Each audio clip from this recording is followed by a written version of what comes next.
नमस्कार, grand news network में आप सभी का स्वागत है और मैं हूं आपके साथ सीमा। चलिए अब एक नजर डाल लेते हैं आज की ताजा खबरों की ओर। बिलासपुर नगर निगम ने शहर की सड़क और ट्रैफिक व्यवस्था सुधारने के लिए बड़ी पहल शुरू की है। लगातार मिल रही शिकायतों और बढ़ते ट्रैफिक दबाव के बीच अब निगम प्रशासन सक्रिय हो चुका है। नगर निगम कमिश्नर प्रकाश कुमार सर्वे ने सड़क ट्रैफिक और अतिक्रमण से जुड़ी समस्याओं के समाधान के लिए स्पष्ट कार्य योजना साझा की है। निगम की योजना के तहत शहर की प्रमुख सड़कों पर गड्ढों की भराई और मरम्मत का काम जल्द शुरू किया जाएगा। ट्रैफिक व्यवस्था को सुचारू करने के लिए सिग्नलों को दुरुस्त किया जाएगा और जरूरत पड़ने पर ट्रैफिक डायवर्जन भी लागू होगा। वहीं सड़कों पर बढ़ते अतिक्रमण को हटाने के लिए विशेष अभियान चलाया जाएगा। ट्रैफिक जाम वाले क्षेत्रों में निगरानी और नियंत्रण के लिए अलग अलग टीमें भी तैनात की जाएंगी। इसके लिए हमने कलेक्टर साहब और एसपी साहब और ट्रैफिक के साथ में संयुक्त बैठक का 4 बजे आयोजित भी की गई है। कलेक्टर साहब के द्वारा निर्देशित भी किया गया है कि हमारे निगम की टीम और ट्रैफिक की टीम एक साथ घूमें और जहाँ इस टाइप की ट्रैफिक की समस्या हो रही है उसको दुरुस्त करने की कार्रवाई निगम द्वारा की जा रही है। वहीं कमिश्नर प्रकाश सर्वे ने कहा कि कलेक्टर और एसपी के साथ संयुक्त बैठक की गई है। शहर की ट्रैफिक व्यवस्था और सड़क समस्याओं को लेकर विस्तृत चर्चा हुई है। आने वाले दिनों में आम जनता को स्पष्ट राहत मिलेगी और व्यवस्था में ठोस सुधार दिखाई देगा। ग्रैंड न्यूज के लिए कैमरामैन राकेश मिश्रा के साथ पिंटू दुबे की रिपोर्ट। बिलासपुर जिले के सीपत क्षेत्र में स्थित एनटीपीसी से निकलने वाली राख अब लोगों के लिए गंभीर समस्या बन चुकी है। नियमों को दरकिनार कर रोजाना ओवरलोड ट्रकों में राखड़ की ढुलाई की जा रही है, जिससे सड़कें बुरी तरह खराब हो रही हैं और हवा में उड़ती राख लोगों की सेहत पर असर डाल रही है। एनटीपीसी सीपत के राखड़ बांध से हर दिन सैकड़ों टन राख बिना तिरपाल ढके ट्रकों में ले जाई जा रही है। हालात इतने खराब हैं कि गांव से लेकर शहर की सड़कों तक राख की मोटी परत जम गई है। चलती गाड़ियों के साथ राख उड़ती है और आसपास के इलाकों में फैल जाती है। स्थानीय लोगों का कहना है कि राख के कारण सांस लेने में तकलीफ, आंखों में जलन, खांसी और एलर्जी जैसी बीमारियां बढ़ रही हैं। बच्चों और बुजुर्गों की सेहत पर इसका सबसे ज्यादा असर पड़ रहा है। इसके बावजूद नो एंट्री नियमों को तोड़ते हुए भारी ट्रक दिन रात सड़कों पर फर्राटा भर रहे हैं। सबसे चौंकाने वाली बात यह है कि बार बार शिकायतों के बावजूद ना तो एनटीपीसी प्रबंधन कोई ठोस कदम उठा रहा है और ना ही आरटीओ या ट्रैफिक पुलिस कार्रवाई करती दिख रही है। जिम्मेदार विभागों की चुप्पी लोगों के गुस्से को और बढ़ा रही है। स्थानीय नागरिकों की मांग है कि ओवरलोड राखड़ परिवहन पर तुरंत रोक लगाई जाए, सभी ट्रकों को तिरपाल से ढकना अनिवार्य किया जाए और नियम तोड़ने वालों पर सख्त कार्रवाई हो। अब बड़ा सवाल यही है कि आखिर कब तक आम जनता राख की मार झेलती रहेगी और कब प्रशासन की नींद टूटेगी। छत्तीसगढ़ की बिजली व्यवस्था को मजबूत बनाने में बिलासपुर के तिफरा में संचालित स्टेट पावर डिस्ट्रीब्यूशन कंपनी की एकमात्र स्मॉल ट्रांसफार्मर रिपेयरिंग यूनिट अहम भूमिका निभा रही है। यह यूनिट खराब और बंद पड़े ट्रांसफार्मरों को फिर से चालू कर बिजली आपूर्ति को सुचारू रखने में लगातार काम कर रही है।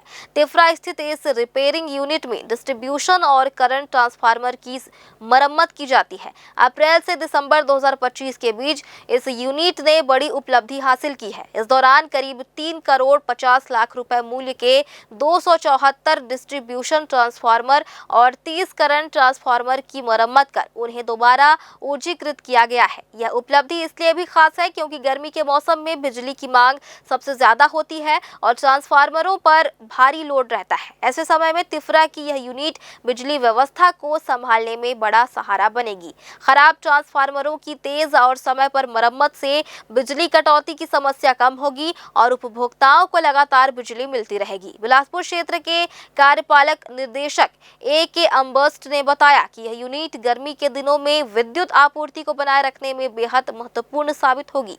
तिफरा की स्मॉल ट्रांसफार्मर रिपेयरिंग यूनिट आने वाले गर्मी के मौसम में उपभोक्ताओं के लिए बड़ी राहत लेकर आएगी और प्रदेश की बिजली व्यवस्था को और अधिक मजबूत करेगी। कड़ाके की ठंड के बीच जरूरतमंद बच्चों को राहत पहुंचाने के उद्देश्य से स्वयं सिद्धा और सहयोग फाउंडेशन के संयुक्त तत्वाधान में बिलासपुर के तारबहार स्थित प्राइमरी स्कूल में स्वेटर वितरण कार्यक्रम का आयोजन किया गया। इस कार्यक्रम के तहत स्कूल में अध्ययनरत करीब 150 बच्चों को स्वेटर वितरित किए गए, जिससे ठंड के मौसम में बच्चों की पढ़ाई प्रभावित ना हो। प्राइमरी स्कूल तारबहार में बच्चों की कक्षाएं रोजाना सुबह 8 बजे से संचालित होती हैं। सर्दी के मौसम में सुबह के समय ठंड अधिक होने के कारण कई बच्चे पर्याप्त गर्म कपड़ों के अभाव में स्कूल पहुंचते हैं, जिससे उन्हें असुविधा का सामना करना पड़ता है। इसी जरूरत को ध्यान में रखते हुए स्वयं सिद्धा और सहयोग फाउंडेशन ने संयुक्त रूप से यह पहल की। स्वेटर मिलने के बाद बच्चों के चेहरों पर खुशी साफ दिखाई दी। संस्था के सदस्यों ने बताया कि बच्चों की सेहत और शिक्षा दोनों ही प्राथमिकता है और भविष्य में भी ऐसे सामाजिक कार्य लगातार किए जाते रहेंगे। तारबहार स्कूल में बच्चों को स्वेटर का वितरण किया गया सहयोग फाउंडेशन एवं स्वयं सिद्धा फाउंडेशन की तरफ से।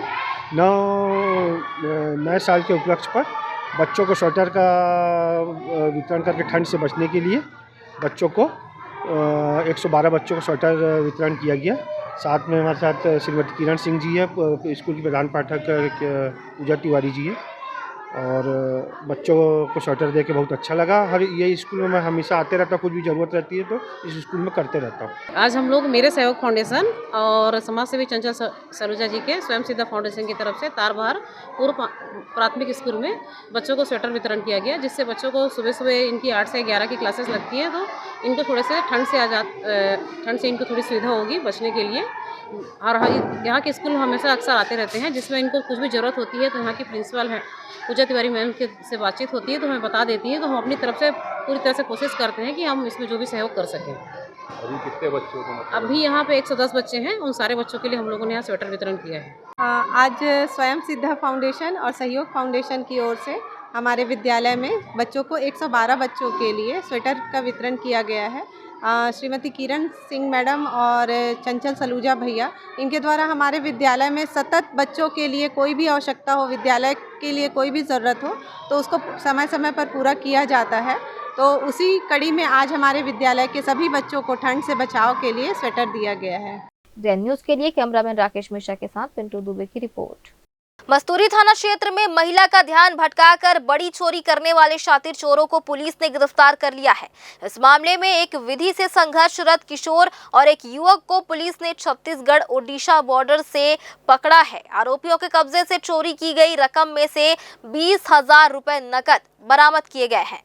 मामला 30 दिसंबर 2025 का है, जब पीड़िता प्रेम कुमारी कुर्रे मस्तूरी जिला सहकारी केंद्रीय बैंक से 1,02,000 रुपए निकालकर स्टेट बैंक मस्तूरी की ओर पैदल जा रही थी। इसी दौरान मेन रोड पर संतोष किराना दुकान के पास अज्ञात व्यक्ति ने महिला के कपड़ों पर कचरा फेंक दिया। महिला जैसे ही कपड़े साफ करने में व्यस्त हुई, मौका पाकर आरोपी पेड़ की डगाली पर रखे थैले से नकदी लेकर फरार हो गए। घटना की सूचना पर मस्तूरी पुलिस ने अपराध दर्ज कर जांच शुरू की। मामले की गंभीरता को देखते हुए वरिष्ठ पुलिस अधीक्षक रजनेश सिंह के निर्देश में टीम गठित की गई। सीसीटीवी फुटेज के आधार पर पुलिस ने आरोपी सचिन ध्रुव और एक विधि से संघर्षरत किशोर की पहचान कर उन्हें छत्तीसगढ़ ओडिशा सीमा क्षेत्र से गिरफ्तार किया। पूछताछ में आरोपियों ने चोरी की वारदात स्वीकार की, जिसके बाद उनके कब्जे से 20,000 नकद बरामद किए गए। आरोपी सचिन ध्रुव को न्यायिक रिमांड पर भेज दिया गया है, जबकि विधि से संघर्षरत किशोर के संबंध में वैधानिक कार्रवाई की जा रही है। ग्रैंड न्यूज़ के लिए कैमरामैन राकेश मिश्रा के साथ पिंटू दुबे की रिपोर्ट। दिन के तापमान में लगातार गिरावट के साथ अब ठंड का असर साफ तौर पर महसूस होने लगा है। बिलासपुर में इस मौसम में तीसरी बार शीतलहर का अलर्ट जारी किया गया है। मौसम विभाग ने खास तौर पर बुजुर्गों और बच्चों को सतर्क रहने की सलाह दी है।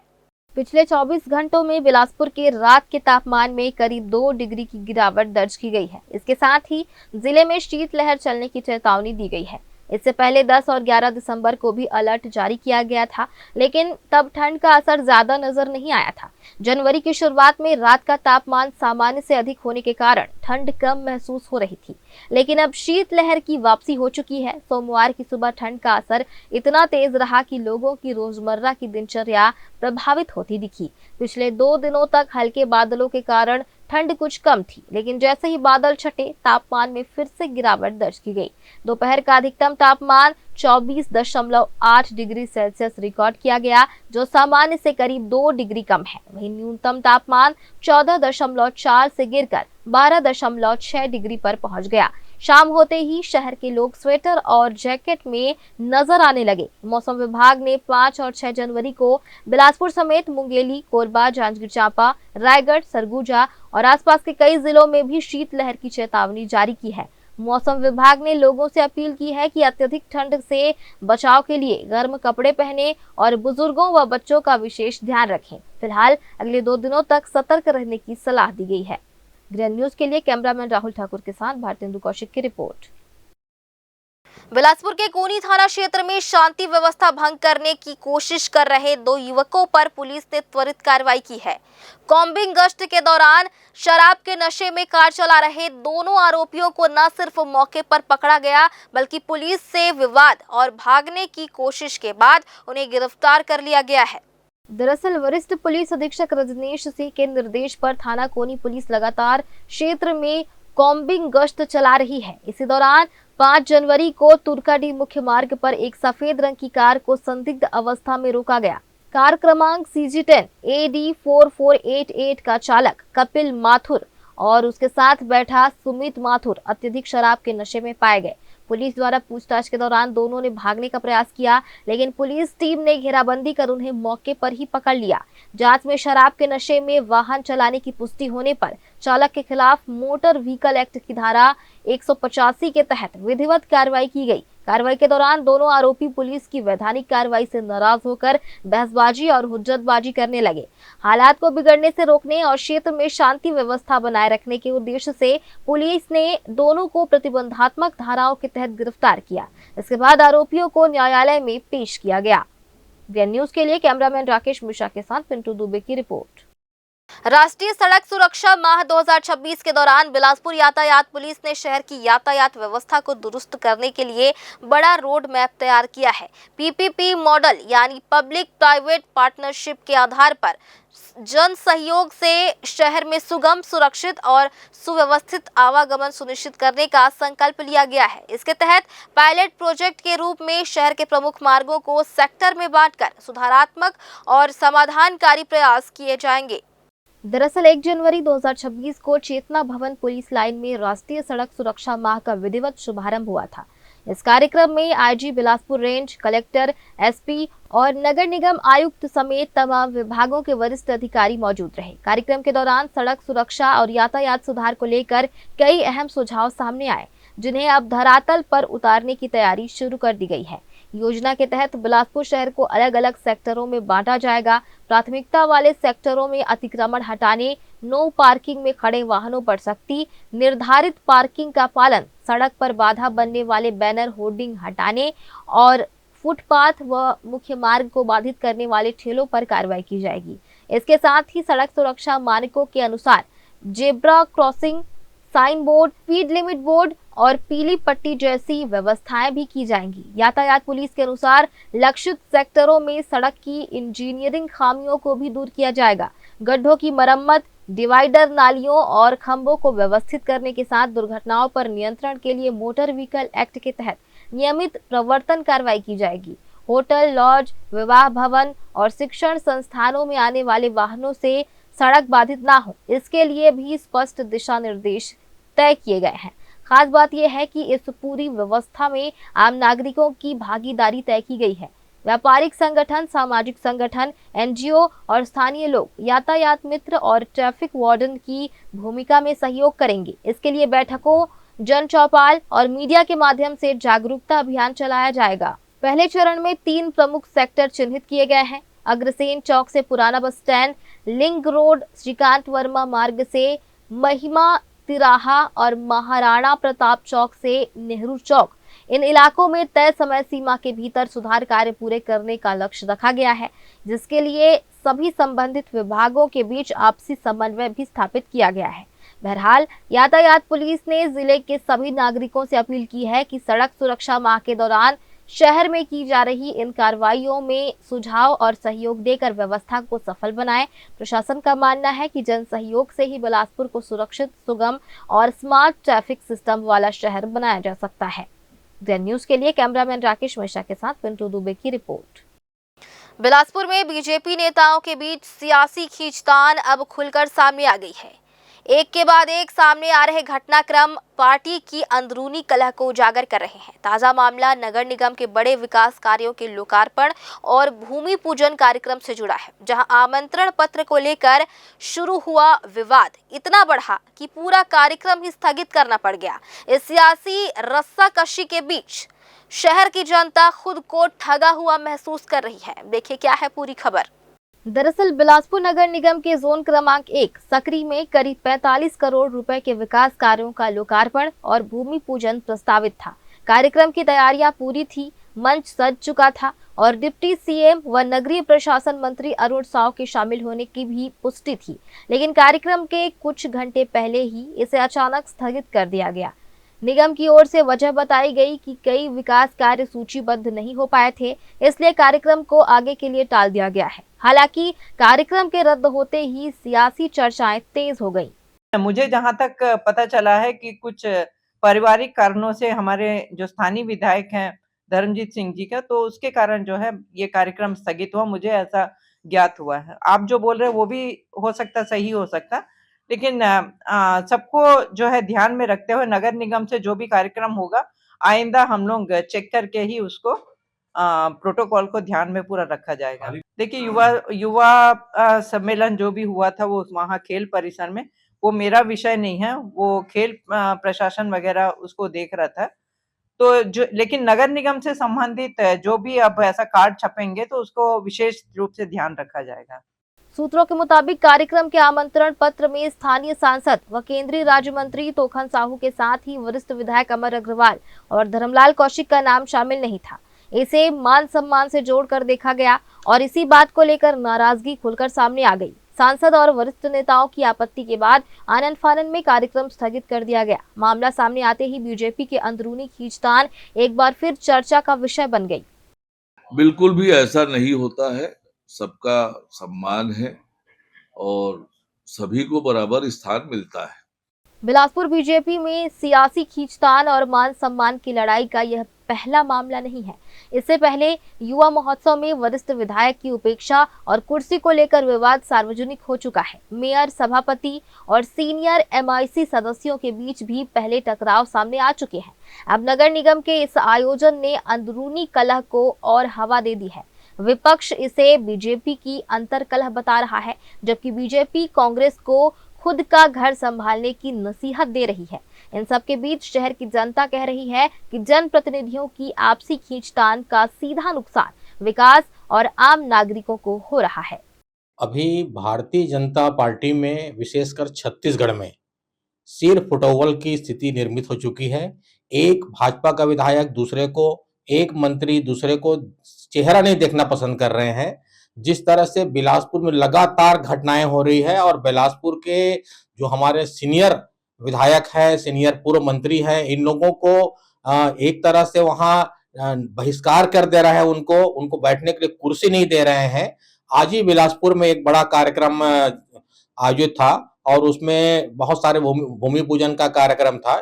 इस कार्यक्रम में स्थानीय मंत्री जी तो थे, स्थानीय विधायक थे, लेकिन वहां पर ना तो यहाँ हमारे स्थानीय सांसद जो केंद्रीय मंत्री उनको पूछा गया, ना बिलासपुर के विधायक को पूछा गया, ना बिल्हा के विधायक को पूछा गया। वहां पर एक दूसरे क्षेत्र के विधायक का नाम और वहां पर आ जाता है। तो ये आपस में सिर फटोवल है और ये सब बातों में लेकर आज इनमें कहीं शायद सुनने में आया है, कहीं कुछ बात हुई है, ऊपर तक ये बात पहुंची है और कार्यक्रम को स्थगित करना पड़ा है।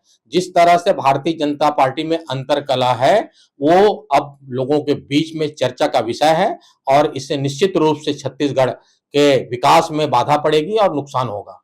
बहरहाल बीजेपी नेताओं की सियासी खींचतान के चलते न सिर्फ बड़ा आयोजन स्थगित हुआ, बल्कि उसकी तैयारियों में खर्च हुए सरकारी लाखों करोड़ों रुपए भी बर्बाद हो गए। विकास कार्यों की राह देख रही बिलासपुर की जनता अब सवाल उठा रही है। राजनीति के इस टकराव की कीमत आखिर शहर को कब तक चुकानी पड़ेगी? ग्रैंड न्यूज के लिए कैमरामैन राकेश मिश्रा के साथ पिंटू दुबे की report.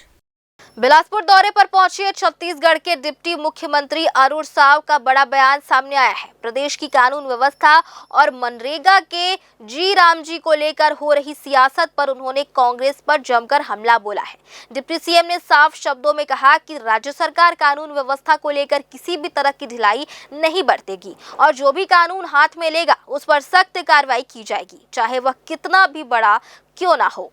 Deputy CM Arun Sao ने कहा कि प्रदेश में जहां जहां भी अप्रत्याशित घटनाएं हुई हैं, वहां सरकार ने त्वरित निर्णय लेते हुए तुरंत संज्ञान लिया है। पुलिस ने मौके पर पहुंचकर तत्काल कार्रवाई की है और आगे भी किसी को कानून हाथ में लेने की इजाजत नहीं दी जाएगी।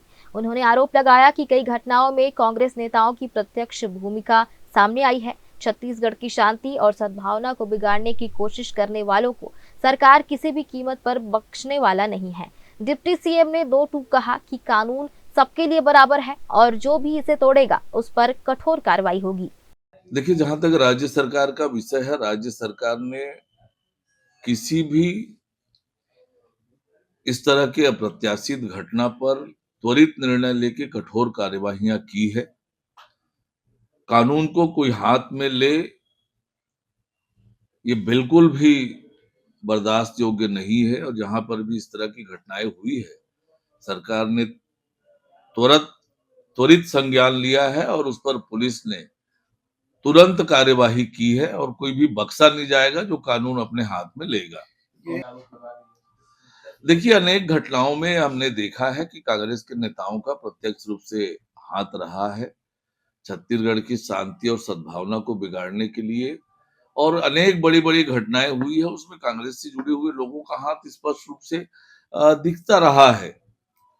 पर हम छत्तीसगढ़ में किसी भी कीमत में कानून व्यवस्था को बिगड़ने नहीं देंगे। कोई कानून हाथ में लेगा तो उस पर कठोर कार्रवाई होगी, कोई कितना भी बड़ा आदमी क्यों ना हो।